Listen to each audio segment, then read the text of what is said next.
नमस्ते mobile cure solution YouTube च्यानलमा चाहिँ स्वागत छ। आजको भिडियोमा क्राउन एम पड चाहिँ लिएर आएको छु। भिडियोमा चाहिँ कसरी चाहिँ डिसेम्बल गर्ने भनेर चाहिँ मैले भिडियो लिएर आएको हुँ। र आजको भिडियोमा चाहिँ यो क्राउन एम पडलाई चाहिँ डिसेम्बल गर्न जाँदैछौँ। हेरौँ यसलाई कसरी चाहिँ इजी तरिकाले चाहिँ डिसेम्बल गर्न सक्छौँ। र मेरो भिडियो कस्तो लाग्छ प्लिज लाइक कमेन्ट र सेयर गरिदिनु होला। साथै नयाँ भ्युअर्सहरु मेरो च्यानल भिजिट गर्दै हुन्छन् मेरो च्यानल चाहिँ सब्स्क्राइब पनि गरिदिनु होला। साथै बेल आइकन पनि प्रेस गरिदिनु होला। कस्तो भिडियोजहरुलाई चाहिन्छ प्लिज कमेन्ट पनि गरिदिनु होला र यो भिडियोलाई धेरै भन्दा धेरै शेयर गरिदिनु होला। आजको भिडियोमा क्राउन एम पडलाई चाहिँ कसरी चाहिँ डिसेम्बल गर्ने भनेर चाहिँ मैले भिडियो लिएर आएको हुँ। यो भिडियोमा डिसेम्बल गर्न जाँदैछौँ र डिसेम्बल भिडियो हेर्नुभन्दा अगाडि मेरो च्यानलको सानो इन्ट्रोपछि चाहिँ यसलाई सुरुवात गरौँ है त।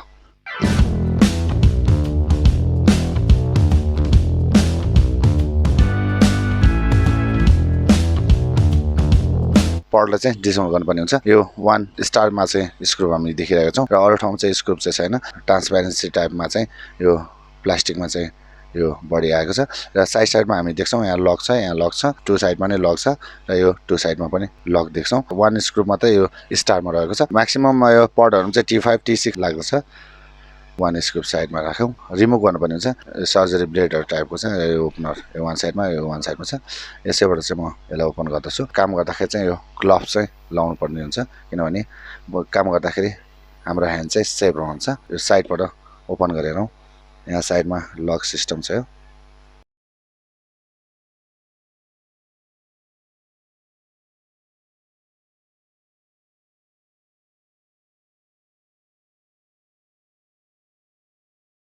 त्यसपछि यो साइडमा यहाँ निक्लिन्छ। यसलाई चाहिँ यहाँ होल्ड गरेर राख्ने किनभने यो सबै प्लास्टिकमा छ। केयरफुल भएर रिमुभ गर्नुपर्ने छ किनभने लक चाहिँ ब्रोकन भयो भने यो पछि राम्रोसित लक लाग्दैन। यो सबै लकमा बस्ने हो।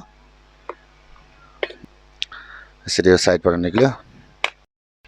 यो बाहिर यसरी चाहिँ रिमुभ भयो। ब्याक साइडको 1 स्क्रु मात्रै लागेको छ। साइडको यो सबै लकबाट चाहिँ यो यसमा बसेको छ। देख्न सक्छौँ यो म्याक्सिमम यो लिक्विडै छ। यसलाई नै यहाँ साइडमा राखौँ। अब यसमा हामी देख्छौँ यसमा 1 स्क्रु 2 स्क्रु 3 स्क्रु छ। रिमुभ गर्नुपर्ने हुन्छ। मैले यो सेम टु सेम देखिन्छ। यो T5 नै हुनुपर्छ। 1 स्क्रु 2 स्क्रु र यो साइडमा 1 स्क्रु। यो चाहिँ क्राउन एम पड चाहिँ हो। यो मैले डिसेम्बल गरिरहेको पड। यसरी माथि रिमुभ गरौँ। अब यहाँबाट यसरी यसलाई यसो गरौँ। यसरी चाहिँ यहाँ माथि आउँछ। म्याक्सिमम लिक्विड देखिन्छ यसमा। यो लिक्विड लिकेजको कारणले चाहिँ यस्तो प्रब्लम हुने गर्दछ। तर यसमा चाहिँ अनै छ। मेन प्रब्लम भनेको यो चार्जिङ इन्क्रिज हुँदैन। यसरी अनै भइरहेछ। तर यो जतिखेर नि यो चार्जिङ 0 को 0 रहन्छ।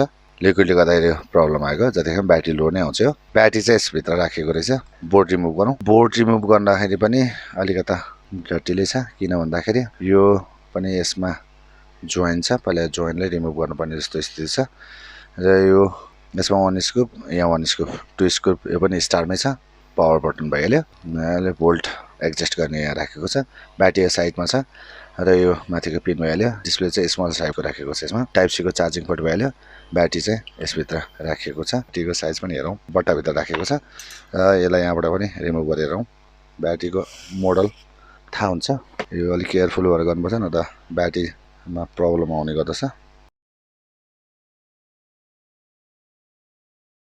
यहाँबाट चाहिँ बाहिर निकाल्यौँ ब्याट्रीलाई। ब्याट्रीको साइज चाहिँ 132143 1000 मिली एम्पियर 3.7 भोल्ट 3.7 WH चाहिँ यसमा ब्याट्री रहेको छ। यो ब्याट्रीलाई चाहिँ यसभित्र चाहिँ सेफ्टीको लागि भइहाल्यो। एक्जेस्टको लागि चाहिँ यहाँबाट वायर ल्याइकन यसमा राखिकन यसलाई चाहिँ एक्जेस्टको लागि बनाएको छ।